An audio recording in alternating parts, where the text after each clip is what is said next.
I want to read to you today is further slight confessions, mate, that this is going to be a really awful admission, that I never used to get short stories. There was a time when I didn't like short stories. I'm going to admit that. That was a long time ago. This piece I'm going to read to you was something I submitted to an American anthology, and it started to change my mind as to the power of a short story. A short story is concise, it's tighter than a novel, it can still evoke emotions and thoughts and feelings in the same way that a long-form novel can. And so it actually made me aware of the power of a short story. And we've got a book full of them here. So I am ashamed to admit that I didn't used to like short stories, but I am glad that I have been proved wrong on that. And I'm not often wrong. In fact, I'm nearly always right. Unless you ask my mum. But I was wrong on that. So this is my very first published piece ever. It was published back in, say, 2011. And it is a piece of flash fiction. So it is actual flash fiction between 500 and 1,000 words is my understanding of that. So you're going to experience something quite short, quite focused, quite potent, I hope. So here we go. Feels like I'm preaching from a pulpit here. It's kind of evoking a previous life of mine. Quite well. That's another story. So, it's called Imagine. So, imagine. Imagine the depths of space. Imagine the cold, wearying, bone-chilling vacuum of the interstellar void, pure and black and cold to its core.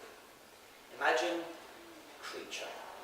A thing so large and yet so small, so large that it can look at a solar system and revel in its futile minuteness, and yet so small that it tied on a single cosmic atom.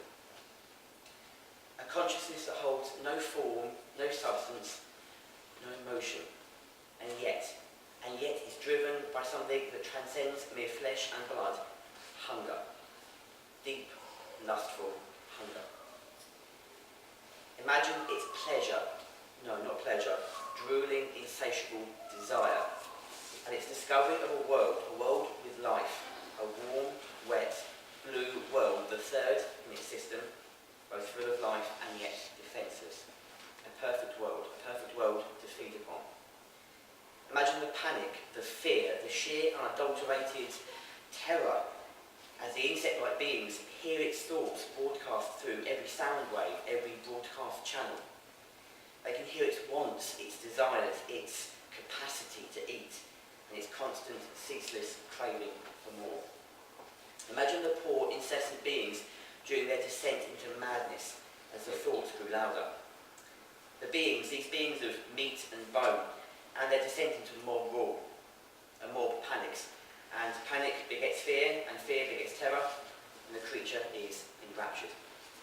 It feeds, it rejoices in the feeding. The mob in their panic cannot understand, cannot think, and give in to their basest emotions.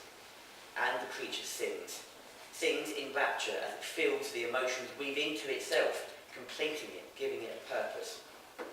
It gives this world, this tiny, weak little blue world, its song, allows it to hear its pleasure, its lust, its gratitude, at the gift the creatures are giving it.